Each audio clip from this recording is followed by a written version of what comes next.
Hello friends, स्वागत है आपका हमारे इस यूट्यूब चैनल पर जिसका नाम है Rahul Jain insurance group. So friends, आज हम इस सीरीज के अंदर बात करने वाले हैं कि हेल्थ इंश्योरेंस के बेनिफिट्स क्या होते हैं, किस तरीके से हेल्थ इंश्योरेंस के बेनिफिट्स अगर आप कस्टमर को सजेस्ट करते हो, समझाते हो, तो वो आपके प्रोडक्ट को बाय कर लेगा। सो फ्रेंड्स, इस वीडियो को कंप्लीट देखिएगा जिससे कि आपको बेसिक इंफॉर्मेशन पता लग जाए, हेल्थ इंश्योरेंस के फंडामेंटल पॉइंट्स के बारे में पता लग जाए। और आज मैं किसी भी प्रोडक्ट के ऊपर बात नहीं करने वाला, किसी भी प्लान के ऊपर बात नहीं करने वाला, जस्ट मैं फंडामेंटल आपको क्लियर करूंगा, क्योंकि अगर आपके फंडामेंटल क्लियर हो गए तो आपको प्रोडक्ट को समझने के लिए अंदर आपको टाइम नहीं लगने वाला। सो फ्रेंड्स, इस वीडियो को कंप्लीट देखिएगा और साथ में अगर आपने चैनल सब्सक्राइब नहीं करा तो जल्दी से सब्सक्राइब कर लें, बेल आइकन को प्रेस कर दे जिससे कि आपको नोटिफिकेशन बेल पर क्लिक करके आपको रेगुलर बेसिस पर अपडेट मिल जाए, हमारी वीडियो की इंफॉर्मेशन मिल जाए जो कि सुबह हर रोज 11 बजे चैनल पर अपलोड हो जाती है। सो फ्रेंड्स, चलिए शुरू करते हैं और मैं आपको बताता हूं कि हेल्थ इंश्योरेंस के कंप्लीट बेनिफिट्स की क्या क्या फंडामेंटल बेनिफिट्स होते हैं, क्या क्या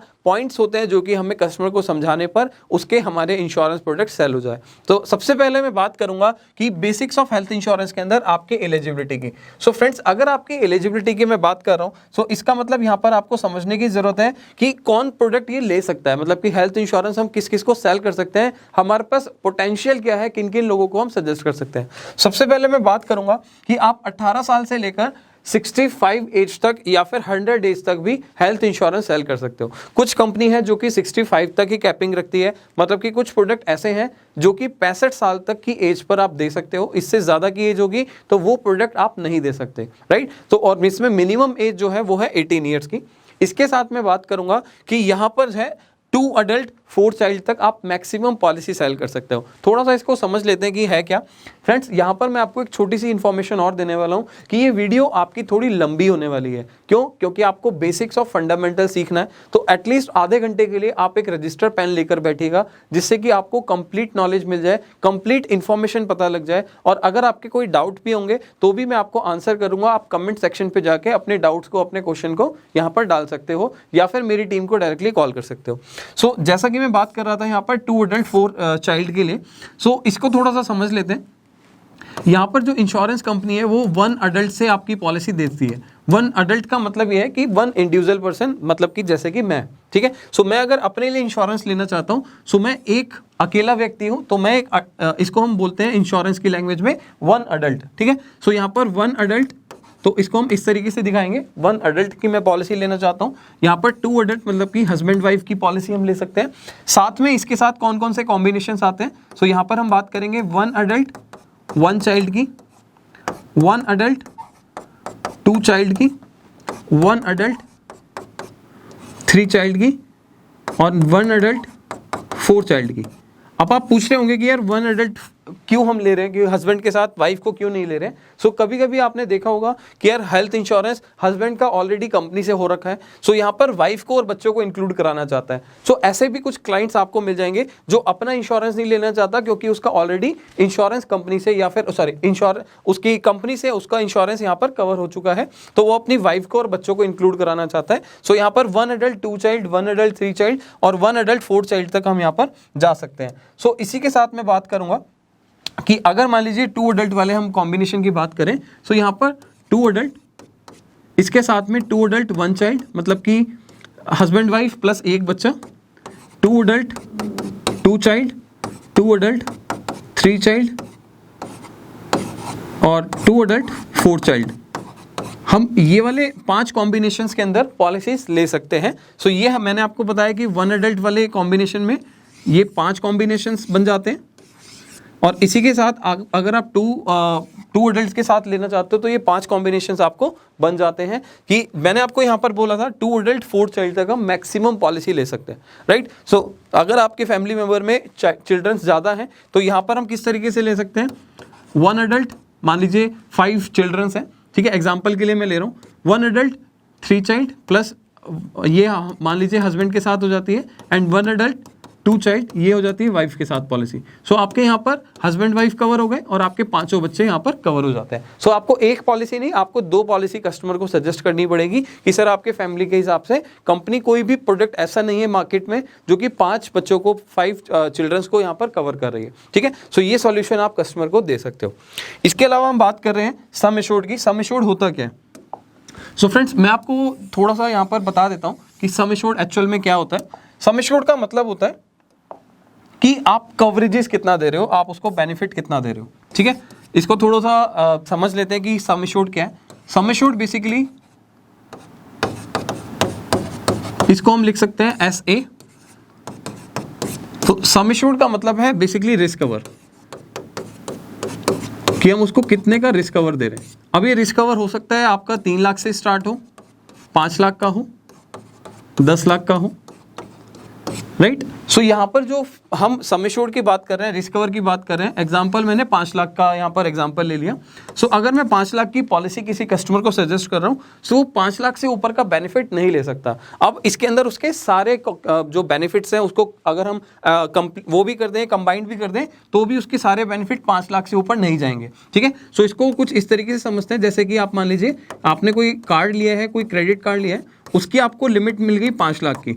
अब ये 5 लाख की लिमिट के अंदर चाहे आप शॉपिंग करो, चाहे आप किसी स्टोर पे जाके कुछ चीज प्रोडक्ट खरीद करो, चाहे आपने कोई वेबसाइट के ऊपर पेमेंट कर दिया, सो आपकी जो लिमिट है वो वहां पर एग्जॉस्ट होती चली जाएगी, वो लिमिट आपकी कम होती चली जाएगी, राइट। सो यहाँ पर आपका जो सम एश्योर्ड है, आपका जो रिस्क कवर है, वो इसी तरीके से काम करता है कि आपने जो पॉलिसी ली है, आपने मान लीजिए एग्जाम्पल 5 लाख की पॉलिसी ली है, तो आपका जो बेनिफिट्स हैं वो 5 लाख से कम होते रहेंगे, ठीक है। अभी हम आगे भी बात करेंगे कि सम एश्योर्ड का बेनिफिट किस किस तरीके से कहां पर हमारा ये एग्जॉस्ट हो जाता है, राइट।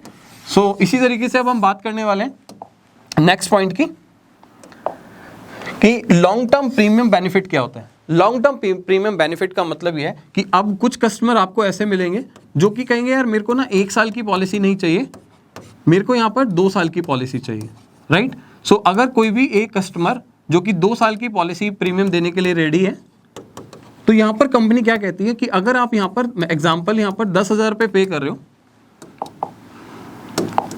अगर आप यहाँ पर 10,000 रुपये पे कर रहे हो, तो आपको यहाँ पर 1 साल में कोई भी डिस्काउंट नहीं मिल रहा, ठीक है। बट अगर आप यहाँ पर 2 साल का प्रीमियम इकट्ठा दे देते हो, तो हम आपको 7.5% का डिस्काउंट देंगे, या फिर 10% का डिस्काउंट देंगे, या फिर 12 से 15% का डिस्काउंट देंगे, ठीक है। वट एवर बेनिफिट इज, तो कस्टमर कंपनी टू कंपनी ये बेनिफिट्स अलग अलग हो जाते हैं, कि यहाँ पर कुछ कंपनी 7.5% दे रही है, कुछ 5% दे रही है, कुछ 15% दे रही है, कुछ 10% दे रही है। तो उसके लिए क्या करना है, आपको अपने प्रोडक्ट के अंदर, अपने ब्रोशर के अंदर देखना है कि कौन से प्रोडक्ट के अंदर, कौन से ब्रोशर के अंदर यहाँ पर कितना बेनिफिट मिल जाता है अगर कस्टमर 2 साल या 3 साल का प्रीमियम देता है, ठीक है। इसी तरीके से हम यहाँ पर 3 साल का प्रीमियम भी कस्टमर से एडवांस में ले सकते हैं, राइट। अब आपको देखना है कि यार कस्टमर से किस तरीके से हम यहाँ पर एडवांस प्रीमियम 3 साल का या 2 साल का ले सकते हैं, क्योंकि आपका भी एडवांस में प्रीमियम लेने से आपका भी बेनिफिट है कि कस्टमर ने आपको इकट्ठा प्रीमियम दे दिया, तो आपको एक साथ ही इस उन सब चीज़ों का कमीशन भी आ जाने वाला है, ठीक है। सो अगर मैं यहाँ पर बात करूँ, कोई कस्टमर 3 साल के लिए देता है, तो हो सकता है उसको यहाँ पर 20% से 25% का टोटल बेनिफिट मिल जाए। तो कस्टमर अगर मान लीजिए जहाँ 10,000 रुपये दे रहा था, तो अब वही पॉलिसी उसकी कहीं ना कहीं 7,500 की या फिर 8,000 की 1 साल की पड़ जाएगी। मतलब कि 8,000 को अगर हम 3 से मल्टीप्लाई करें तो 24,000 रुपये लगभग उसको पे करना पड़ेगा, राइट। सो कहने का मतलब है, अगर हम लॉन्ग टर्म बेनिफिट की बात करें, तो कस्टमर अपने प्रीमियम को लॉन्ग टर्म बेनिफिट के साथ अपना एडवांस पेमेंट जमा करा के आपका बेनिफिट ले सकता है, अपना डिस्काउंट ले सकता है। इसके बाद बात करेंगे फ्रेंड्स कि कवरेजेस क्या क्या है। मतलब कि अगर आप हेल्थ इंश्योरेंस लेते हो, सो कौन कौन से बेनिफिट्स ऐसे हैं कि आप अगर कस्टमर को समझाते हो, तो वो कस्टमर आपसे पॉलिसी लेने के लिए रेडी हो जाता है। क्योंकि बेसिक फंडामेंटल अगर आपको क्लियर हो जाते हैं, सो आप किसी भी प्रोडक्ट के अंदर क्या क्या चीज़ें हैं वो आप ब्रोशर पढ़ के सीख सकते हो, समझ सकते हो। लेकिन आपके अगर फंडामेंटल क्लियर नहीं है, आपको पता ही नहीं कि प्री एंड पोस्ट क्या होता है, अगर आपको पता ही नहीं कि हॉस्पिटल कैश के अंदर क्या बेनिफिट होता है, या फिर आपको पता ही नहीं कि 24 हॉस्पिटलाइजेशन क्या मैंने यहाँ पर मेंशन किया हुआ है, सो वो सारी चीज़ें आपको क्लियर पता होनी चाहिए, जिससे कि आपको कस्टमर को समझाने में, अगर किसी को आप समझा रहे हो तो उसको समझाने में परेशानी ना हो, राइट। सो मैं बात करता हूँ कि कवरेजेस कौन कौन से होते हैं और एक एक करके हम समझते हैं इस कवरेजेस को। सो फ्रेंड्स, यहाँ पर मैंने बोला था कि पेपर पेन लेकर बैठेगा। सो ये बहुत सारे पॉइंट्स हैं, आप इसको नोट करते रहिएगा। अगर आपके कोई भी डाउट है तो आप कमेंट सेक्शन पे जरूर डाल दीजिएगा। बात कर रहे थे 24 हॉस्पिटलाइजेशन की। अगर मान लीजिए हम कोई भी हेल्थ इंश्योरेंस पॉलिसी लेते हैं, तो सबसे पहले आपको ये समझने की जरूरत है कि कस्टमर को 24 आवर 24 घंटे हॉस्पिटल में एडमिट होना मैंडेटरी होता है। अगर वो हॉस्पिटल में 24 घंटे से कम एडमिट होता है तो उसको हेल्थ इंश्योरेंस का क्लेम नहीं मिलता। राइट। सो ये समझ लीजिए कि अगर कोई भी कंपनी आपको हेल्थ इंश्योरेंस दे रही है तो उसकी सबसे पहली कंडीशन है कि आप अगर 24 घंटे से ज़्यादा हॉस्पिटल में एडमिट हैं तो ही आपको हेल्थ इंश्योरेंस का क्लेम मिलने वाला है, राइट। अगर इससे कम पीरियड के लिए आप यहाँ पर एडमिट हैं तो आपको इसका क्लेम नहीं मिलने वाला। बात करते हैं रूम रेंट की। सो फ्रेंड, जैसा कि रूम रेंट का मैं बता देता हूँ कि बहुत सारी प्रोडक्ट ऐसे हैं मार्केट के अंदर जो कि आपको 1% ऑफ सम एश्योर्ड यहाँ पर ऑफर करता है। मतलब कि अगर आपने 5 लाख की पॉलिसी ले ली है सो यहाँ पर आपको 1% आपको पर डे का यहाँ पर रूम रेंट मिलने वाला है। 1% ऑफ सम एश्योर्ड आपको रूम रेंट का मिलेगा। मतलब कि 5 लाख की पॉलिसी पर 5,000 रुपये आपको पर डे का रूम मिलेगा, इससे ज़्यादा नहीं मिलेगा। मतलब कि अगर आप रूम रेंट वाली पॉलिसी देखते हो, ठीक है, सो आप अगर कोई भी पॉलिसी देखते हो तो आपको ये वाला बेनिफिट देखना है कि आपका पॉलिसी के अंदर रूम रेंट का बेनिफिट क्या है, ठीक है। सो यहाँ पर लिखा हुआ है 1% ऑफ सम एश्योर्ड, तो 5,000 से आपको ज़्यादा का रूम नहीं मिलेगा। अब आप किसी हॉस्पिटल में चले जाते हो, आपने किसी क्लाइंट को ये वाली पॉलिसी सजेस्ट कर दी जिसमें 1% की कैपिंग है, ठीक है, इसको हम बोलते हैं कैपिंग। तो मैं जो वर्ड्स यहाँ पर आते रहेंगे तो वो भी मैं आपको समझाता रहूँगा। इसको बोलते हैं कैपिंग, CAPPING। सो फ्रेंड्स, अगर आपकी पॉलिसी के अंदर 1% की कैपिंग है रूम रेंट के अंदर, सो यहाँ पर क्या होने वाला है, 5,000 से ज़्यादा आपको रूम रेंट का पैसा नहीं मिलेगा। अब आपने पॉलिसी तो 5 लाख की ली है, ठीक है, सो आप 5,000 रुपये पर डे से ज़्यादा रूम नहीं ले सकते हो, ठीक है। बट कुछ पॉलिसीज़ ऐसी भी है मार्केट में जहाँ पर आपको ये लिखा होता है कि आपकी पॉलिसी के अंदर नो कैपिंग है, मतलब कि रूम रेंट की कोई भी कैपिंग नहीं है। अब आप किसी हॉस्पिटल में जाते हो, वहाँ पर कोई रूम जो है 15,000 का है, कोई रूम जो है वो 20,000 का है, कोई है 10,000 का। सो जो भी आपका रूम रेंट का आपका एक्चुअल चार्जेस है वो आपको यहाँ पर पे हो जाएंगे। अगर आप कौन सी पॉलिसी लेते हो जिसके अंदर नो रूम रेंट कैपिंग है, ठीक है, ये आपको कहाँ मिलेगा, आपको ब्रोशर देखना है, ब्रोशर के अंदर ये बेनिफिट मिल जाएगा, ठीक है। सो इसी तरीके से हम एक एक करके बेनिफिट जानते हैं कि ये फंडामेंटल्स है क्या। अब मैं यहाँ पर किसी कंपनी के प्रोडक्ट की बात नहीं कर रहा हूँ, बस ये समझने वाली बात है। अब जैसे कि आईसीयू चार्जेस की हम बात कर रहे हैं, सो आईसीयू चार्जेस के अंदर भी कुछ कंपनी आपको लिख कर देती हैं कि 2% ऑफ सम एश्योर्ड मिलेगा, ठीक है। अगेन मैं वही बात करूंगा, अगर आपने 5 लाख की पॉलिसी ली है तो 2% हो जाता है आपका 10,000 रुपये। सो अगर आप आईसीयू की बात करें तो आपको 10,000 रुपये पर डे का बेनिफिट मिलेगा। इससे ज़्यादा अगर आपका मान लीजिए आईसीयू का चार्ज ही चला जाता है, आप किसी ऐसे हॉस्पिटल में चले जाते हो ये वाली पॉलिसी लेने के बाद जहाँ पर आपका जो आईसीयू चार्जेस है 15,000 रुपये और आपको कंपनी से 10,000 मिल रहा है, तो 5,000 रुपये पर डे का आपको अपनी पॉकेट से पे करना पड़ेगा, इंश्योरेंस कंपनी पे नहीं करेगी, ठीक है। सो इसको समझना बहुत ज़रूरी है। अब मान लीजिए कोई पेशेंट है जो 10 दिन के लिए आईसीयू में एडमिट था, ठीक है, सो उसने 5,000 रुपये के हिसाब से 10 दिन का 50,000 रुपये तो सिर्फ आईसीयू का ही पे कर दिया, ठीक है। क्योंकि आपने उसको एक ऐसी पॉलिसी सजेस्ट कर दी थी जिसके अंदर उसकी कैपिंग लगी हुई है 2% की, राइट। सो ये चीज़ आपको ध्यान रखनी है कस्टमर को सजेस्ट करते हुए कि या कस्टमर को पॉलिसी देते हुए कि सर इस पॉलिसी के अंदर आपकी कैपिंग है, राइट। सो यहाँ पर आपको कस्टमर को नो कैपिंग प्लान सजेस्ट करना है जिसके अंदर आईसीयू की भी कैपिंग ना मिले, ठीक है। या फिर कई बार ये लिखा होता है एक्चुअल चार्जेस, तो अगर यहाँ पर आपको पॉलिसी के अंदर लिखा हुआ है कि आपके एक्चुअल चार्जेस पेबल होंगे आईसीयू में, तो आप उस वाली पॉलिसी को कस्टमर को सजेस्ट कर सकते हो, ठीक है। सो ये बेनिफिट हमने बात करी 24 आवर्स की, रूम रेंट की, आईसीयू की। इसके बाद बात करेंगे एम्बुलेंस कवर की। सो फ्रेंड्स, एम्बुलेंस कवर का मतलब ये है, अगर मान लीजिए कोई भी पॉलिसी लेने के बाद अगर आपने किसी क्लाइंट को पॉलिसी सजेस्ट करी है और उसको इमरजेंसी के केस में कोई एम्बुलेंस का बेनिफिट लेना है, राइट। सो यहाँ पर क्या होने वाला है, कस्टमर सबसे पहले हॉस्पिटल को कॉल करेगा, कॉल करके बोलेगा कि मेरे को एम्बुलेंस चाहिए। अब आपकी पॉलिसी के अंदर वो हेल्थ इंश्योरेंस पॉलिसी के अंदर एम्बुलेंस कवर है या नहीं है, या फिर कितना बेनिफिट मिलने वाला है, वो आपको समझना है, ठीक है। कुछ कंपनी आपको लिख कर देती है कि भाई हम आपको एक्चुअल यहाँ पर आपको पे कर देंगे अगर आपका एम्बुलेंस कवर आता है। कुछ कंपनी आपको कहती है कि हम आपको 2,000 रुपये पर हॉस्पिटलाइजेशन कवर करेंगे। कुछ कंपनियाँ कहती हैं कि वो आपको 750 रुपये पर हॉस्पिटलाइजेशन कवर करेंगे। मतलब कि अगर क्लाइंट एक बार हॉस्पिटल में एडमिट होता है तो हम आपको 750 का बेनिफिट देंगे, इससे ज़्यादा नहीं देंगे, ठीक है। कुछ कंपनी कहती है कि 2,000 तक ही बेनिफिट देंगे, इससे ज़्यादा नहीं देंगे। कुछ कंपनी कहती है कि हम आपको एक्चुअल एक्सपेंस देंगे, अगर आपके हॉस्पिटल ने उसका एम्बुलेंस का 5,000 रुपये चार्ज किया है तो हम आपको 5,000 रुपये पूरा पे कर देंगे, ठीक है। सो ये भी आपको देखने की ज़रूरत है कि आपके एम्बुलेंस चार्जेस भी आपकी पॉलिसी के अंदर कवर होने चाहिए। अगर मैं बोलूँगा एक्चुअल भी नहीं है तो एटलीस्ट 2,000 रुपये पर डे या फिर 3,000 रुपये पर डे या फिर पर हॉस्पिटलाइजेशन आपका कवर होना चाहिए, ठीक है। इसके बाद बात करते हैं प्री एंड पोस्ट हॉस्पिटलाइजेशन की। सो फ्रेंड्स, इसको समझने के लिए मैं थोड़ा सा इसको यहाँ पर हटा देता हूँ, जिससे कि आपको थोड़ा सा क्लैरिटी आ जाए कि जो प्री एंड पोस्ट वाला जो बेनिफिट है वो एक्चुअल में होता क्या है। सो प्री एंड पोस्ट अगर आपको समझना है प्री एंड पोस्ट के लिए, तो मैं बता देता हूँ। ये हो गया हमारा पोस्ट और ये हो गया हमारा प्री। अब बात करेंगे कि अगर मान लीजिए यहाँ पर हॉस्पिटल में कस्टमर एडमिट है। अब हॉस्पिटल में जब भी कोई कस्टमर एडमिट होता है, सो उसके जो भी हॉस्पिटलाइजेशन के एक्सपेंस होते हैं वो दो तरीके से अप्रूव हो जाते हैं। पहला होता है जिसको हम बोलते हैं कैशलेस बेनिफिट, जो कि आज की डेट में मैक्सिमम कंपनी के अंदर आपको मिल जाता है, मैक्सिमम लोग वही चाहते हैं, ठीक है। इसके अलावा दूसरा बेनिफिट होता है, दूसरा तरीका होता है रिम्बर्समेंट बेनिफिट। रिम्बर्समेंट के अंदर रिम्बर्समेंट बोलते हैं। रीइम्बर्समेंट का मतलब ये होता है कि कस्टमर ने पहले जो भी हॉस्पिटल में बिल पे किया होगा वो पहले अपनी पॉकेट से जमा करेगा, उसके बाद उसको कंपनी में सारे डॉक्यूमेंट शेयर करने होंगे और उसके बाद जो इंश्योरेंस कंपनी होगी कस्टमर को पेमेंट वापस कर देगी। सो इसका जो प्रोसेस है नॉर्मली 15 से 21 दिन का प्रोसेस रहता है। सो यहाँ पर एक थोड़ा सा लेंदी प्रोसेस है, थोड़ा सा टिपिकल प्रोसेस है कि यहाँ पर कस्टमर रिम्बर्समेंट में जाए, ठीक है। रिम्बर्समेंट में कुछ लोग इसलिए जाते हैं कि अगर वो किसी ऐसे हॉस्पिटल में चले गए जहाँ पर कैशलेस बेनिफिट नहीं है, जहाँ पर उसकी हेल्थ इंश्योरेंस कंपनी जो पैनल में नहीं है, तो वो रिम्बर्समेंट में जाके अपने क्लेम को ले सकता है, ठीक है। सो यहाँ पर कैशलेस और रिम्बर्समेंट दोनों तरीके से कस्टमर अपने पेमेंट ले सकता है अगर वो हॉस्पिटल में एडमिट होता है, राइट। सो अब मैं यहाँ पर बात कर रहा था प्री एंड पोस्ट की। सो अगर मान लीजिए कोई भी कस्टमर हॉस्पिटल में एडमिट होता है, सो नॉर्मली एक ही बारी में हॉस्पिटल में एडमिट नहीं होता, कई बार किसी को ऑपरेशन या ऑपरेट कराना होता है किसी चीज़ के लिए। सो यहाँ पर कभी भी अगर डॉक्टर हॉस्पिटल में एडमिट होता है तो वो पहले क्या करता है, वो पहले डॉक्टर से कंसल्टेशन करता है, ठीक है।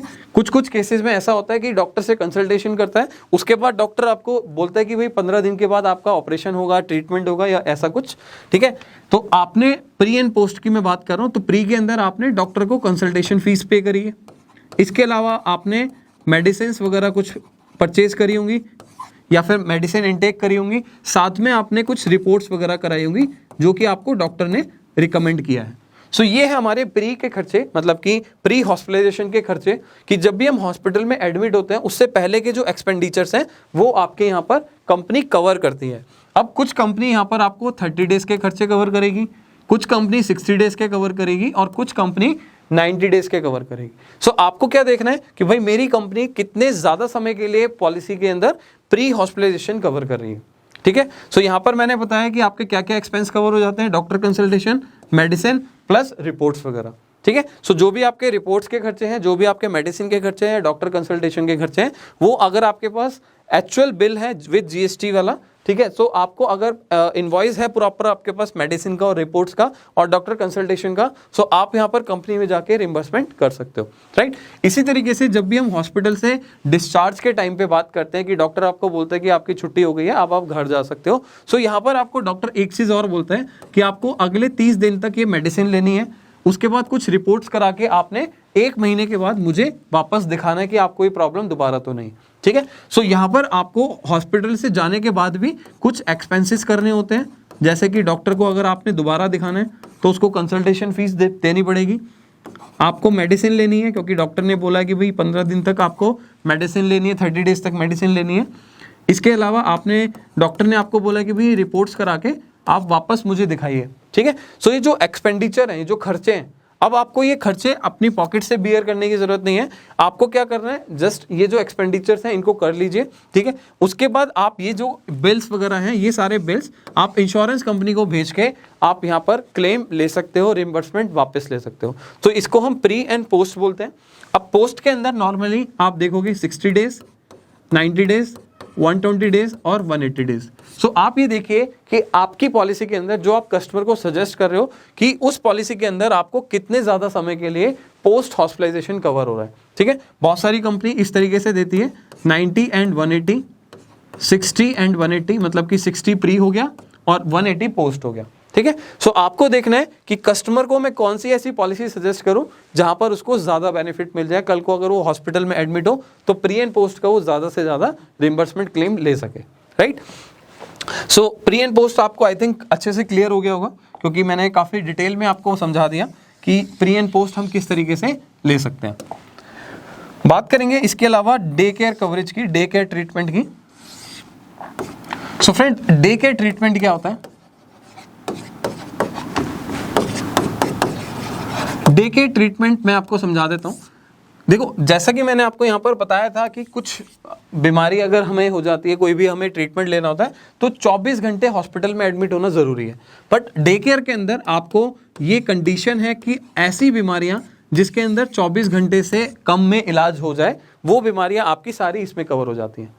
अभी मैं बात कर रहा था 24 घंटे हॉस्पिटलाइजेशन जरूरी है तभी क्लेम मिलेगा। अब मैं बात कर रहा हूँ कि ऐसी बीमारियां जो कि आपको 24 घंटे हॉस्पिटल में एडमिट नहीं होना, फिर भी आपको क्लेम मिल जाएगा। अब ऐसी बीमारियां ऐसी क्यों होती हैं? अब जो भी बीमारियां टेक्नोलॉजी की वजह से, टेक्नोलॉजी एडवांसमेंट की वजह से जिसका जल्दी ट्रीटमेंट हो जाता है, ठीक है। एग्जाम्पल, जैसे आपने सुना होगा लेजर ट्रीटमेंट हो जाता है, ठीक है, स्टोन का। तो अगर आपका स्टोन का ट्रीटमेंट है, स्टोन का ऑपरेशन है, तो वो नॉर्मली 3 से 4 घंटे 5 घंटे के अंदर हो जाता है, तो वो डे केयर के अंदर आता है, ठीक है। आपने सुना होगा हर्निया का।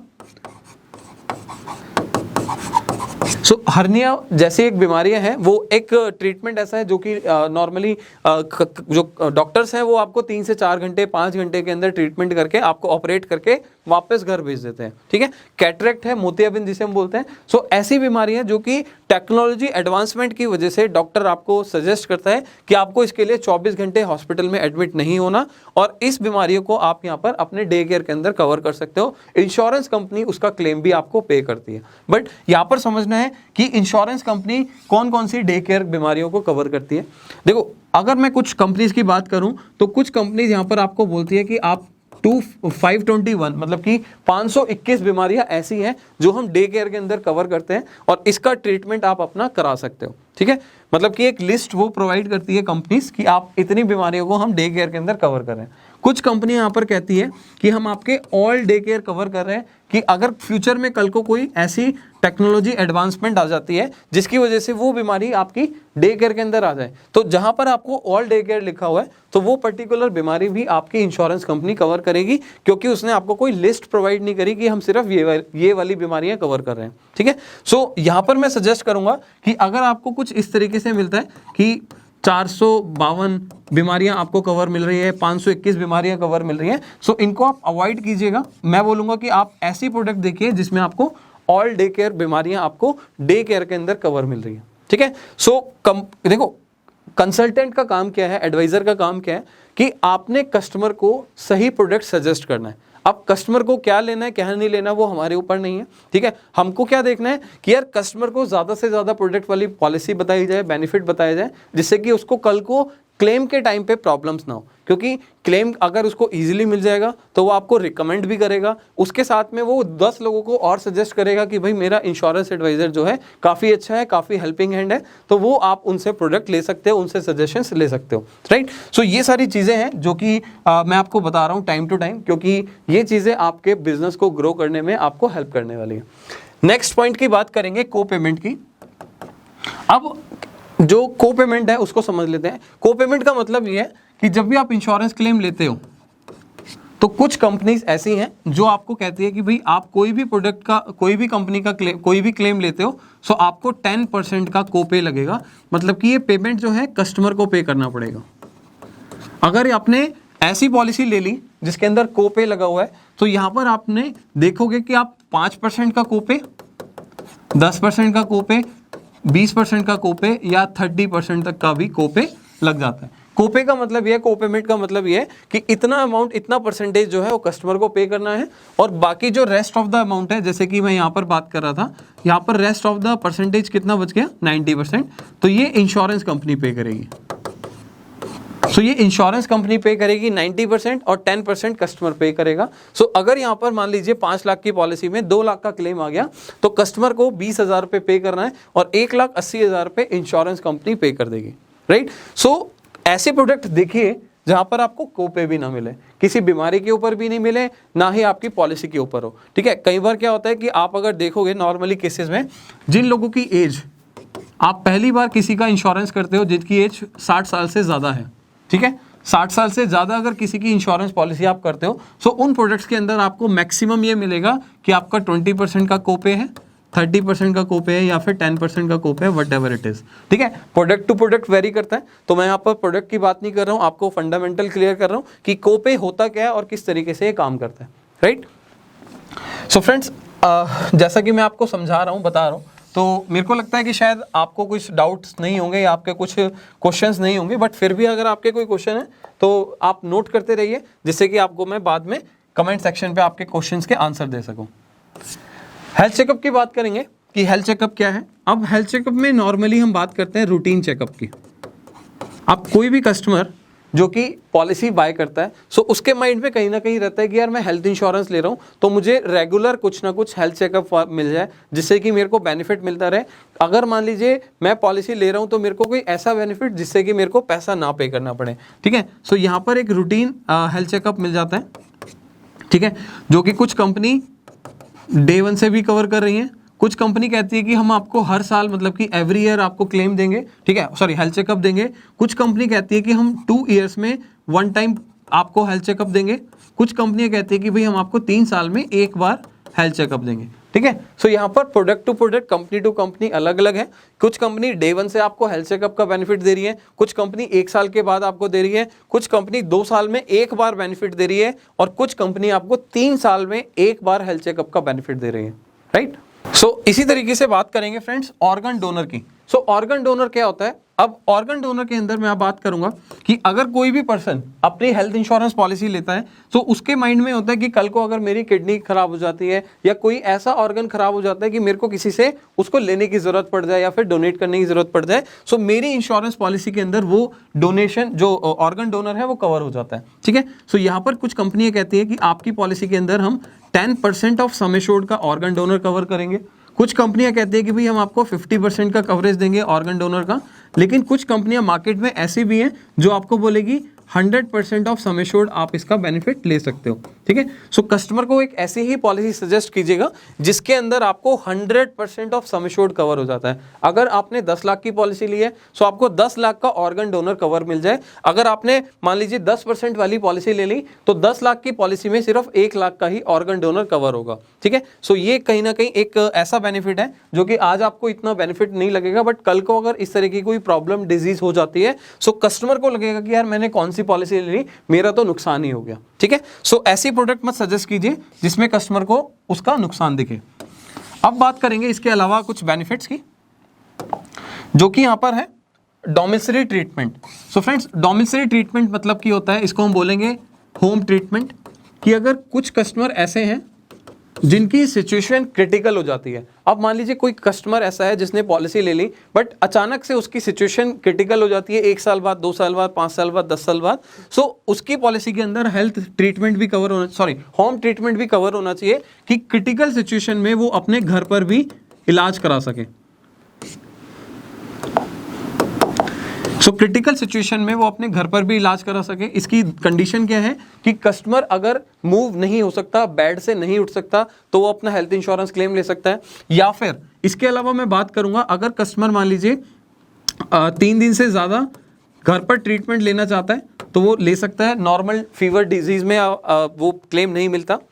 इसके अलावा बात करेंगे, अगर आपको हॉस्पिटल में बेड अवेलेबल नहीं मिलता, जैसे कि आपने देखा होगा कोविड के टाइम पे बहुत सारे लोगों को हॉस्पिटल में बेड नहीं मिल रहा था। सो फ्रेंड्स, अगले बेनिफिट की बात करेंगे जो कि है एयर एम्बुलेंस कवर। सो एयर एम्बुलेंस चार्जेस का मतलब ये है कि अगर मान लीजिए कोई भी कस्टमर एयर एम्बुलेंस बेनिफिट लेता है, मतलब कि आपकी पॉलिसी के अंदर एयर एम्बुलेंस देखता है, सो कोई भी पॉलिसी अगर एयर एम्बुलेंस को कवर करती है तो इसका बेनिफिट ये है कि अगर मान लीजिए अगर कोई पर्सन जिसने पॉलिसी ली है और वो किसी हिल स्टेशन पर घूमने के लिए गया है, किसी एंजॉयमेंट के लिए गया है और अचानक से तबीयत खराब हो जाती है, सो वो एयर एम्बुलेंस का बेनिफिट ले सकता है। मतलब कि वो हेलीकॉप्टर का यूज करके अपना हेल्थ अपने हॉस्पिटल तक पहुंच सकता है और उसका जो क्लेम है, उसका जो रिम्बर्समेंट अमाउंट है वो कंपनी से चार्ज कर सकता है। अब आप सोच रहे होंगे हिल स्टेशन पे, क्योंकि देखो एयर एम्बुलेंस का मतलब ये कि वहां पर पहाड़ी एरिया के अंदर आपको एक तो टाइम लगता है ट्रेवल के अंदर, दूसरी चीज वहां पर जो हॉस्पिटल्स होते हैं एकदम पास नहीं होते, वो थोड़ा सा दूर होते हैं, ठीक है। सो इसीलिए लोग ज़्यादातर हिली एरिया के अंदर, पहाड़ी एरिया के अंदर एयर एम्बुलेंस का बेनिफिट लेते हैं, और आपकी पॉलिसी के अंदर एयर एम्बुलेंस का बेनिफिट है तो भी आप ये बेनिफिट ले सकते हो, ठीक है। सो बहुत सारी कंपनी इसको कवर करती हैं, कुछ कंपनी इसको कवर नहीं भी करती हैं, ठीक है। सो एयर एम्बुलेंस के अंदर आप देखोगे कि आपको कुछ policies 10% of sum assured cover करेंगी, कुछ पॉलिसी आपको 100% ऑफ सम एश्योर्ड कवर करेंगी, तो कुछ कंपनी आपको बोलेगी कि आप 2.5 लाख रुपए पर हॉस्पिटलाइजेशन आप कवर ले सकते हो, या कुछ कंपनी आपको बोलेगी 1 लाख रुपए पर हॉस्पिटलाइजेशन कवर ले सकते हो, ठीक है। सो ये परसेंटेज में भी हो सकता है, या आपके फिक्स अमाउंट के ऊपर भी हो सकता है कि ये मैक्सिमम बेनिफिट आप अपने एयर एम्बुलेंस वाले बेनिफिट के थ्रू ले सकते हो, राइट। सो ये है हमारा एयर एम्बुलेंस वाला बेनिफिट, जिसमें मैंने आपको बताया कि कोई भी कस्टमर इसका बेनिफिट ले सकता है अगर उसकी पॉलिसी के अंदर ये बेनिफिट मिल जाता है तो। इसके अलावा बात करेंगे शेयर्ड अकोमोडेशन की। सो शेयर्ड अकोमोडेशन का मतलब ये है, आपने देखा होगा कि अभी हम रूम रेंट की बात कर रहे थे, तो आपके रूम रेंट के अंदर आप सिंगल स्टैंडर्ड एसी रूम ले सकते हो, या फिर आप कोई ऐसा डीलक्स रूम ले सकते हो कि अगर आपकी पॉलिसी में कैपिंग नहीं है, सो आप कोई भी रूम के लिए एलिजिबल हो। बट कभी कभी क्या होता है कि आप हॉस्पिटल में ट्रीटमेंट के लिए अचानक से गए और हॉस्पिटल आपको बोलता है कि भाई मेरे पास सिंगल रूम अवेलेबल नहीं है, डीलक्स रूम अवेलेबल नहीं है। सो आप एक काम कीजिए, आप शेयर्ड अकोमोडेशन में ले लीजिए, जहां पर एक ही रूम के अंदर 2 पेशेंट का एक वार्ड रूम की तरह होता है। तो आप एक ही रूम के अंदर 2 पेशेंट होते हैं, सो उन दोनों पेशेंट का ट्रीटमेंट आपका एक ही रूम के अंदर होता है, राइट। सो उसमें आप शेयर्ड अकोमोडेशन में अगर जाते हो, सो शेयर्ड अकोमोडेशन के अंदर आपको क्या मिल जाता है, कंपनी आपको बोलती है कि आप यहाँ पर 800 रुपीज पर डे का हमसे चार्ज कर सकते हो, क्योंकि आप यहाँ पर सिंगल रूम के लिए एलिजिबल थे, बट आप यहाँ पर डबल ऑक्यूपेंसी रूम के अंदर चले गए। सो इस वजह से आपको कंपनी एक तरीके से कंपनसेट कर रही है अगर आप ये वाली पॉलिसी का बेनिफिट लेते हो। सो यहाँ पर आपकी पॉलिसी अगर 5 लाख या उससे कम सम एश्योर्ड की है, सो आपको ये 800 रुपीज़ पर डे मिल जाता है। सॉरी 10 लाख, ये 10 लाख से कम की है तो आपको 800 रुपीज़ मिल जाता है। अगर आपकी पॉलिसी 10 लाख से ऊपर की सम एश्योर्ड की है, सो आपको 1000 रुपये पर डे का आपको ये बेनिफिट मिल जाता है। और ये मैक्सिमम जो बेनिफिट है ये आपको नेक्स्ट 6 डेज के लिए मिलता है, 6 दिनों के लिए मिलता है, इससे ज़्यादा नहीं मिलता। मान लीजिए आपने अगर 15 लाख की पॉलिसी ले रखी है तो आप 1000 रुपये के लिए एलिजिबल हो, तो आपको 6 दिन का मैक्सिमम 6000 रुपये बेनिफिट मिलेगा पूरे साल में। इससे ज़्यादा बेनिफिट आपको शेयर्ड अकोमोडेशन के अंदर नहीं मिलेगा, राइट। सो ये बेनिफिट्स हैं जो कि आपको थोड़ा सा फंडामेंटल आपको क्लियर होने चाहिए, कि आपको पता होना चाहिए कि इसके क्या क्या बेनिफिट्स होते हैं, कि आपके जो पॉइंट्स हैं वो कम से कम आपको क्लियर हों, ठीक है। सो बात करेंगे यहाँ पर नो क्लेम बोनस की। सो फ्रेंड्स देखो, मैक्सिमम जो बेनिफिट्स हैं मैंने आपको कवर कर दिए। इसके अलावा भी बहुत सारे बेनिफिट्स होते हैं जो कि आपको इंश्योरेंस कंपनी के प्रोडक्ट के हिसाब से अलग अलग बेनिफिट मिल जाते हैं। बात करेंगे नो क्लेम बोनस की। नो क्लेम बोनस क्या होता है और किस तरीके से इसका बेनिफिट होता है, ठीक है। अब मान लीजिए मैंने यहाँ पर एक 10 लाख रुपए की पॉलिसी ले ली। मैं आपको 2 एग्जाम्पल के थ्रू बताऊंगा कि अगर आपने यहाँ पर 10 लाख रुपए की पॉलिसी ले ली, नो क्लेम बोनस का बेनिफिट समझ रहे हैं। सो अगर मान लीजिए आज आपने कोई भी क्लेम नहीं लिया, नो क्लेम, ठीक है। सो यहाँ पर आपको इंश्योरेंस कंपनी अलग अलग परसेंटेज पे बेनिफिट देती है, जैसे कि 10% हो सकता है, 20% हो सकता है, 50% हो सकता है और 60% भी हो सकता है। मतलब company to company, product to product अलग है। तो यहाँ पर मैं पकड़ कर चलता हूँ, यहाँ पर लेकर चलता हूँ 50%, कि आपकी पॉलिसी के अंदर 50% का नो क्लेम बोनस बेनिफिट मिल जाता है। अब आपने अगर 10 लाख की पॉलिसी ली है और आपको 50% का नो क्लेम बोनस मिल जाता है, तो आपने अगर पूरे साल में कोई भी क्लेम नहीं लिया, ठीक है, आज मैंने पॉलिसी परचेज करी, 1 साल तक मैंने यहाँ पर 0 ईयर में पॉलिसी परचेज करी, 1 साल तक मैंने कोई भी क्लेम नहीं करा, तो मेरे को नेक्स्ट ईयर में यहाँ पर 50% का बेनिफिट मिल जाएगा। मतलब कि मेरी पॉलिसी अब 10 लाख से बढ़कर 15 लाख हो जाएगी, ठीक है। सो मैंने आपको बोला कि क्लेम नहीं लेता हूं तो मेरे को 50% का एक एडिशनल बेनिफिट मिल जाता है। जो मेरा रिस्कवर अमाउंट था, सम एश्योर्ड अमाउंट था, वो बढ़ के मेरा 50% इंक्रीज हो जाएगा, 15 लाख रुपए हो जाएगा, ठीक है। सो अगेन अगर मेरी पॉलिसी के अंदर 50% बेनिफिट है, सो अगली बार मेरे को दोबारा से यहाँ पर 50% का नो क्लेम बोनस मिलेगा। अगली बार मैंने दोबारा क्लेम नहीं लिया तो सेकेंड ईयर पे मेरे को अगेन बेनिफिट मिलेगा। अब ये पॉलिसी जो है 15 लाख से 20 लाख हो जाएगी। क्यों? क्योंकि मैंने आपको बोला था कि जो बेसिक सम एश्योर्ड है, जो हमारा नो क्लेम बोनस है, वो हमारा बेसिक सम एश्योर्ड पर ही इंक्रीज होगा। बेसिक सम एश्योर्ड, अब बेसिक सम एश्योर्ड मेरा कितना है, 10 लाख का। सो 10 लाख का 50% होता है मेरा 5 लाख, तो मेरा इसमें इंक्रीज हो गया, ठीक है। उसके बाद दोबारा अगर मेरा 50% इंक्रीज होगा तो इस पे 15 लाख के अमाउंट पे नहीं होगा, क्योंकि वो ऑलरेडी एक बोनस का पार्ट है। जो इसमें 5 लाख है वो 10 लाख तो बेसिक सम एश्योर्ड है और 5 लाख बोनस है। तो इस बोनस के ऊपर मेरा एक्स्ट्रा बेनिफिट नहीं होगा, ठीक है। सो यहाँ पर मेरे को सिर्फ बेसिक सम एश्योर्ड के ऊपर भी दोबारा 50% का बेनिफिट होगा, मतलब कि मेरी पॉलिसी 20 लाख हो जाएगी, ठीक है। मैं दोबारा से इसको एक्सप्लेन कर देता हूँ। अगर मैंने 10 लाख की पॉलिसी ली है, 50% का नो क्लेम बोनस है, तो यहाँ पर मेरा बेनिफिट जो होगा 5 लाख का होगा, तो अगली बार मेरी पॉलिसी 15 लाख हो जाएगी, राइट। अगर अगली बार भी मेरे को 50% का बेनिफिट मिल रहा है, एनसीबी मिल रहा है, क्लेम ना लेने की वजह से नो क्लेम बोनस का बेनिफिट मिल रहा है, सो मेरा जो 50% बेनिफिट है वो मेरा इस वाले अमाउंट के ऊपर बढ़ेगा, मतलब कि बेसिक सम एश्योर्ड के ऊपर बढ़ेगा, जो कि 5 लाख हो जाता है, ठीक है। सो अब मेरी पॉलिसी 15 लाख से 20 लाख हो जाएगी। तो इसका मतलब ये नहीं है कि आप ये सोचो कि मेरे जो बोनस वाला पार्ट है, यहाँ पे आपकी 10 लाख प्लस 5 लाख आपका बोनस है, ये आपका बेसिक सम एश्योर्ड है, ये आपका बोनस है। तो बेसिक के ऊपर आपका एनसीबी बेनिफिट नहीं मिलता, ठीक है। सो आई होप आपको क्लियर हो गया होगा। अगर कोई दिक्कत है आप इसको दोबारा देख सकते हैं इस वाले पॉइंट को, क्योंकि मैंने ऑलरेडी आपको ये समझा दिया है। सो फ्रेंड्स, इसके बाद बात करेंगे कि नो क्लेम बोनस के अंदर कि अगर किसी कस्टमर ने पॉलिसी ली थी और उसने 10 लाख की पॉलिसी लेने के बाद उसका 50% उसका एनसीबी था, 5 लाख का उसका एनसीबी यहाँ पर इंक्रीज हो गया, अगले साल उसकी पॉलिसी हो जाती है 15 लाख, ठीक है। ये फर्स्ट ईयर की बात कर रहा हूँ। सेकंड ईयर में उसकी पॉलिसी अगेन 5 लाख से बढ़ के 20 लाख हो जाती है। तो यहाँ पर आपकी कंपनी की कंडीशन लग जाती है कि आप बेसिक सम एश्योर्ड का 100% से ज़्यादा सम एश्योर्ड एनसीबी नहीं ले सकते। मतलब कि जो आपकी एनसीबी अमाउंट है, नो क्लेम बोनस है, वो आपका 100% ऑफ सम एश्योर्ड होगा, इससे ज़्यादा नहीं होगा, ठीक है।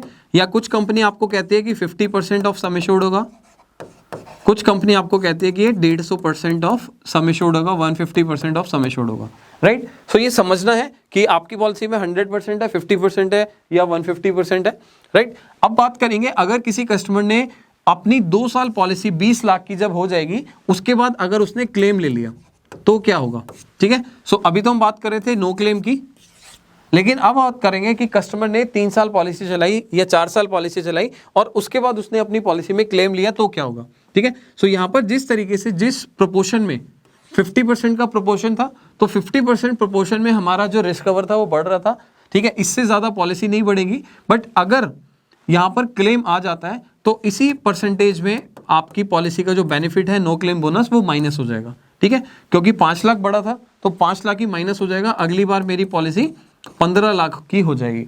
इसमें आपको एक्स्ट्रा लोडिंग नहीं लगेगी, एक्स्ट्रा प्रीमियम पे करने की जरूरत नहीं है अगले साल, ठीक है। एक्स्ट्रा आपको कोई नुकसान नहीं होने वाला। बट यहाँ पर सिर्फ आपका क्या है, जो आपका नो क्लेम बोनस आपको कंपनी ने एक्स्ट्रा दिया था, वो क्लेम बोनस आपको नो क्लेम बोनस आपसे वापस ले लेगी, ठीक है। अगर आपके दोबारा से क्लेम आ जाता है तो 15 लाख से घट के 10 लाख हो जाएगी।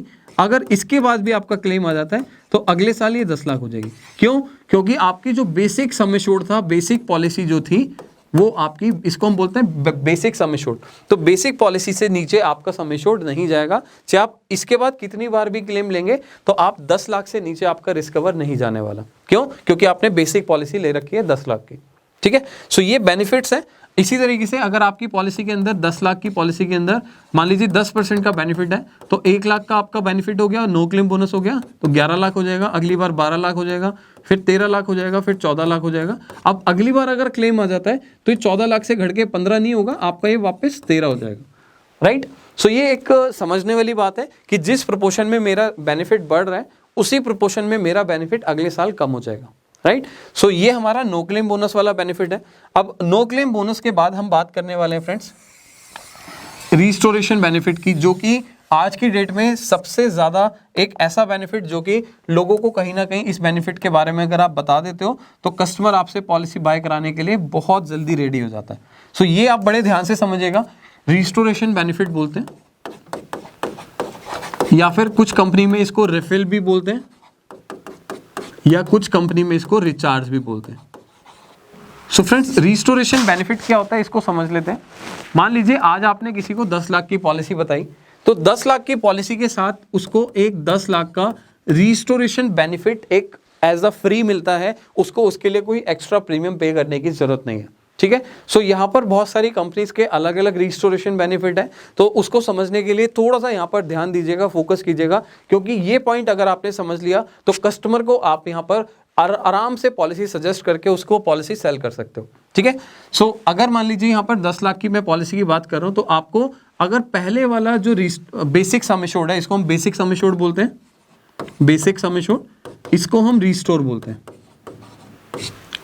सो बेसिक सम एश्योर्ड और रिस्टोर की मैं बात करूंगा। अगर मान लीजिए किसी क्लाइंट का पहला क्लेम आता है 8 लाख का, तो यहां पर उसका बेसिक सम एश्योर्ड जो बचता है वो बचता है 2 लाख का, प्लस उसका जो रिस्टोरेशन बचता है वो बचता है 10 लाख का। सो अगर क्लाइंट, कुछ पॉलिसीज के अंदर क्या बेनिफिट है, मैं पहले उनकी बात करूंगा जो कि आपको ज्यादा बेनिफिट दे रही है। कुछ कंपनी क्या कहती हैं कि अगर आपने यहां पर बेसिक सम एश्योर्ड का बेनिफिट लेना है, इसको मैं हटा रहा हूँ just for your teaching purpose, आपको समझाने के लिए हटा रहा हूँ। तो अगर मान लीजिए आपने यहाँ पर 10 लाख की पॉलिसी ली है, जिसको बेसिक सम एश्योर्ड मैं बोल रहा हूँ, और 10 लाख का आपको रिस्टोरेशन बेनिफिट मिल रहा है, तो अगर आपका पहला क्लेम जो है वो आपका आ जाता है 8 लाख का, तो आपका बेसिक सम एश्योर्ड बच रहा है 2 लाख, रिस्टोरेशन बेनिफिट बच रहा है 10 लाख का। अगर आपका एग्जाम्पल उसी साल में दोबारा से एक नया क्लेम आ जाता है जो कि 7 लाख का, सो आपका सेकंड क्लेम अगर आ जाता है 7 लाख का, सो कुछ कंपनी यहां पर आपको क्या कहती है कि जो आपका रिस्टोरेशन बेनिफिट है हम उस वाले में से आपका पेमेंट वापस दे देंगे, तो आपका 2 लाख का बेसिक सम एश्योर्ड बच जाएगा और आपका 3 लाख का रिस्टोरेशन बेनिफिट बच जाएगा। मतलब कि ऐसी कंपनियां भी मार्केट के अंदर अवेलेबल है जो कि आपको दूसरा 7 लाख का क्लेम आपको रिस्टोरेशन बेनिफिट में से वापस पे कर देंगे। ठीक है। सो ये समझने वाली बात है कि कौन कौन सी कंपनीज, कौन कौन से प्रोडक्ट ऐसे हैं जो कि आपको सेकंड रिस्टोरेशन बेनिफिट में से आपको क्लेम वापस कर देंगे। ठीक है। अदरवाइज कुछ कंपनी क्या कहती हैं कि आपका जब तक बेसिक सम एश्योर्ड 0 नहीं होगा हम आपको क्लेम नहीं देंगे। ठीक है। इसको थोड़ा सा समझ लेते हैं, जस्ट वेट। अब जैसा कि मैं बता रहा हूं, कुछ कंपनी आपको क्या कहती है कि अगर आपका 2 लाख रुपए 0 नहीं होगा, अगर मान लीजिए दूसरा क्लेम आता है, अब मैं सिनेरियो 2 बता रहा हूं जहां पर आपका क्लेम आ गया 7 लाख का। ठीक है। अब यहां पर आपका बेसिक सम एश्योर्ड 2 लाख था, क्लेम आ गया 7 लाख का, तो यहां पर जो कंपनीज हैं वो आपको क्या कहेंगे कि आपको जो 2 लाख सम एश्योर्ड था पहले वो 0 करना है, तो आपको कंपनी, इंश्योरेंस कंपनी 2 लाख का क्लेम देगी और आपको यहां पर जो बैलेंस बच जाएगा वो बच जाएगा 0 प्लस 10 लाख। मतलब कि जब तक आपका ये अमाउंट 0 नहीं होने वाला, इस अमाउंट के बाद ही आपको कंपनी ये वाला बेनिफिट देगी। अगर आपका तीसरा क्लेम आता है 7 लाख का, 3 लाख का, 5 लाख का, तो ही आपको इस वाले अमाउंट से मिलेगा। अदरवाइज आपको जब तक इस वाले बेनिफिट को, बेसिक सम एश्योर्ड को हम 0 नहीं करेंगे, जब तक ये बेनिफिट नहीं मिलने वाला। राइट। सो ये समझने के लिए ज़रूरी है कि रिस्टोरेशन के अंदर क्या क्या चीज़ें कवर होती हैं। ठीक है। रिस्टोरेशन किस तरीके से काम करता है वो मैं आपको बता रहा हूँ। ठीक है। इसके अलावा यहाँ पर कुछ और चीज़ें भी समझने की ज़रूरत है, जैसे कि रिस्टोरेशन के अंदर, जैसे मैंने आपको अभी 2 चीज़ें बताई हैं कि सेकंड वाले रिस्टोरेशन में भी आपको बेनिफिट मिल जाता है। अब कुछ कंपनी मार्केट में ऐसी है कि आपने 10 लाख की पॉलिसी ली, फिर आपको 10 लाख का रिस्टोरेशन मिल गया, अगर ये भी 10 लाख खत्म हो जाता है तो भी आपको 10 लाख का रिस्टोरेशन दोबारा मिल जाएगा। इसके बाद ये भी खत्म हो जाता है, 10 लाख का रिस्टोरेशन दोबारा मिल जाएगा, 10 लाख का रिस्टोरेशन खत्म हो जाता है, तो ये आपका बेनिफिट बढ़ता रहेगा। मतलब कि आपको अनलिमिटेड रिस्टोरेशन मिल जाता है। ठीक है। मार्केट में कुछ ऐसे भी प्रोडक्ट अवेलेबल आ गए हैं कि जहां पर आपको 10 लाख की बेसिक सम एश्योर्ड पॉलिसी लेने के बाद आप अनलिमिटेड रिस्टोरेशन बेनिफिट ले सकते हो। मतलब अब ऐसा नहीं है कि आपने यहाँ 10 लाख की पॉलिसी ली तो आप इनको कंबाइन करके यहाँ पर आप बोलो कि जी मेरा 1 करोड़ का क्लेम है तो यहाँ पर कंपनी पे कर देगी, ऐसा नहीं है। इसका मतलब कि आप अपने बेसिक सम एश्योर्ड से ज़्यादा का क्लेम नहीं ले सकते। ठीक है। मतलब कि अगर आपकी बेसिक पॉलिसी 10 लाख की है तो 10 लाख का ही मैक्सिमम क्लेम ले सकते हो एक बारी में, हॉस्पिटल में एडमिट होने के बाद। 1 करोड़ का या 20 लाख का, 25 लाख का क्लेम आप नहीं ले सकते। ठीक है। अगर ये बेसिक सम एश्योर्ड आपका 5 लाख है तो आपको बेनिफिट क्या मिलेगा, 5 lakh plus 5 lakh plus 5 lakh plus 5 lakh plus 5 lakh. ठीक है। इस तरीके से अनलिमिटेड। कुछ कंपनी ये रिस्टोरेशन बेनिफिट 3 बार देती है, कुछ कंपनी ये रिस्टोरेशन 4 बार देती है, कुछ कंपनी ये रिस्टोरेशन 2 बार देती है। तो आपको समझना है कि आपके प्रोडक्ट के अंदर, आपकी पॉलिसी के अंदर जो आप कस्टमर को सजेस्ट कर रहे हो कि उसके अंदर रिस्टोरेशन 2 बार है, 3 बार है या 4 बार है या अनलिमिटेड है। ठीक है। सो मैंने आपको बता दिया कि किस तरीके से काम करता है। इसके अलावा अब हम कुछ और पॉइंट्स की बात करेंगे रिस्टोरेशन के अंदर ही, क्योंकि मैंने बताया रिस्टोरेशन अगर आपने समझ लिया तो रिस्टोरेशन के अंदर ही काफ़ी ऐसे बेनिफिट्स हैं जो कि कस्टमर को अट्रैक्ट कर देते हैं। ठीक है, सो रिस्टोरेशन के अंदर कुछ लूपहोल्स हैं। लूपहोल्स का मतलब कुछ चीज़ें हिडन है जो कि आपको या क्लाइंट को नहीं दिखती हैं, तो उसको समझना बहुत ज़रूरी है। ठीक है, अगर मैं यहाँ पर मान लो सिंपल वाली पॉलिसी की बात करूँ कि ये बेसिक सम एश्योर्ड है और आपका ये रिस्टोरेशन बेनिफिट है। ठीक है, अब यहाँ पर क्या होता है कि अगर मान लीजिए आपका ये वाला जो बेसिक सम एश्योर्ड है वो खत्म हो जाता है, तो कुछ कंपनी यहाँ पर आपको क्या बोलेगी कि आप ये वाला जो बेनिफिट है आप same person same disease cover नहीं कर सकते। मतलब कि अगर किसी पर्सन को किसी ए बीमारी हुई थी, सो ए बीमारी के ऊपर वो रिस्टोरेशन बेनिफिट नहीं ले सकता। ठीक है, ये कुछ प्रोडक्ट कंपनी के अंदर ये है, कुछ कंडीशंस इस तरीके की हैं। कुछ कंपनी क्या कहती है कि आप रिस्टोरेशन के अंदर same person same disease cover कर सकते हो, मतलब कि सेम इलनेस भी आपको कवर मिल जाएगी। ठीक है, सो एग्जांपल के लिए यहाँ पर ए बीमारी हुई थी, अब दोबारा से उसको अगर ए बीमारी हो जाती है, सो यहाँ पर उसको रिस्टोरेशन में से अमाउंट मिल जाएगा। बट कुछ कंपनी के अगर कंडीशन की बात करें तो वो अमाउंट आपको नहीं मिलने वाला। ठीक है, सो ये समझना बहुत ज़रूरी है रिस्टोरेशन के अंदर कि ये किस तरीके से काम करता है। मैंने आपको इसके 3 बेनिफिट मेनली बताए। सबसे पहला बेनिफिट कि यहाँ पर same person same disease cover होता है, कुछ में नहीं होता। ठीक है, दूसरा बेनिफिट कि अगर आपका यहाँ पर 10% 50% का यहाँ पर आपका इसके अलावा मैंने रिस्टोरेशन के अंदर बताया था वो नो क्लेम बोनस की मैं बात कर रहा था। रिस्टोरेशन के अंदर मैंने बताया कि आपका यहाँ पर अगर 10 लाख खत्म हो जाता है, ठीक है, तभी आपको 10 लाख मिलेगा। मतलब कि कुछ कंपनी यहाँ पर बोलती है कि 0 होगा तभी हम आपको दूसरा बेनिफिट देंगे। कुछ कंपनी कहती है कि अगर आपने पहली बार इसको यूज़ कर लिया तो हम दूसरा बेनिफिट इसको दे देंगे, रिस्टोरेशन बेनिफिट दे देंगे। ठीक है, तीसरा यहाँ पर हम बात कर रहे थे कि रिस्टोरेशन के अंदर कि आपको यहाँ पर कुछ कंपनी यहाँ पर बोलती है कि आप 2 बार रिस्टोरेशन ले सकते हो, कुछ कंपनी कहती है 3 बार ले सकते हो, कुछ कंपनी कहती है अनलिमिटेड ले सकते हो। सो ये 3 पॉइंट मैंने बात करे रिस्टोरेशन के अंदर मेनली। सो आपको इन तीनों के ऊपर मास्टरी करनी है, मतलब कि अच्छे से समझना है। अगर आपके कोई डाउट है आप दोबारा से इस वीडियो को देख सकते हो, या फिर अगर आपके कोई भी डाउट है आप टीम को कॉल कर सकते हो, मेरे को कनेक्ट कर सकते हो, या फिर आप अगर दोबारा से सीखना चाहते हो, समझना चाहते हो, सो एक बार मुझे कमेंट पे ज़रूर बताइएगा कि ये पॉइंट जो है अच्छे से क्लियर नहीं हुए और मैं इसको दोबारा से एक्सप्लेन करूँ एक नई वीडियो के साथ। राइट, सो ये भी हम कर सकते हैं जिससे कि आपको इसके बारे में और अच्छे से डिटेल में पता चल जाए। सो फ्रेंड्स, ये वीडियो काफ़ी लंबी हो चुकी है। आपको मैंने बताया था कि ये वीडियो आपको काफ़ी लंबी जाने वाली है, आपको काफ़ी चीज़ें इसके अंदर समझनी ज़रूरी है, क्योंकि फंडामेंटल क्लियर है तभी आप आगे लोगों को समझा पाएंगे। ठीक है, सो इसके अलावा भी बहुत सारे बेनिफिट्स होते हैं, उसके ऊपर मैं बात नहीं करूंगा, क्योंकि आप भी थोड़ा सा एक बार सर्च कीजिए, ट्राई कीजिए कि कौन कौन सी इंश्योरेंस कंपनीज ऐसी हैं जो कि फंडामेंटल जो मैंने आपको पॉइंट्स बताएं इसके अलावा भी आपको बहुत सारे बेनिफिट देती है।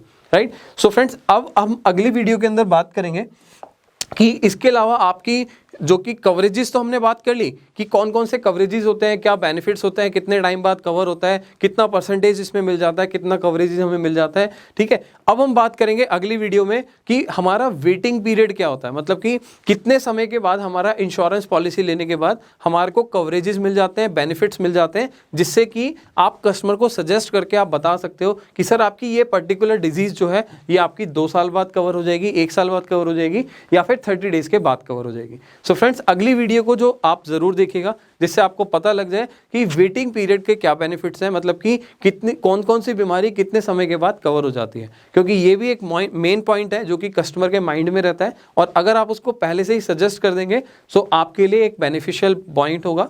ठीक है, सो फ्रेंड्स, अगर आपको वीडियो अच्छी लगी तो जल्दी से लाइक कर दीजिए।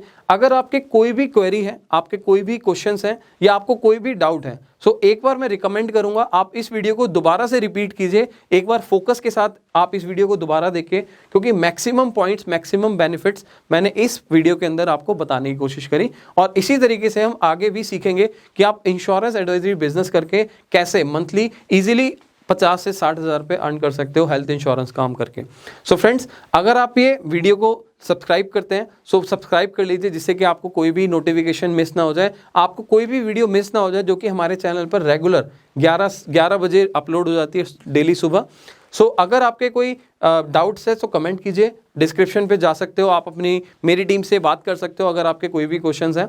फाइनली अब हम मिलेंगे नेक्स्ट वीडियो में, जिसमें हम सीखेंगे वेटिंग पीरियड्स के बारे में कि हेल्थ इंश्योरेंस के अंदर कौन सी बीमारी कितने समय के बाद कवर होती है। Thank you so much. अब हम मिलेंगे नेक्स्ट वीडियो में।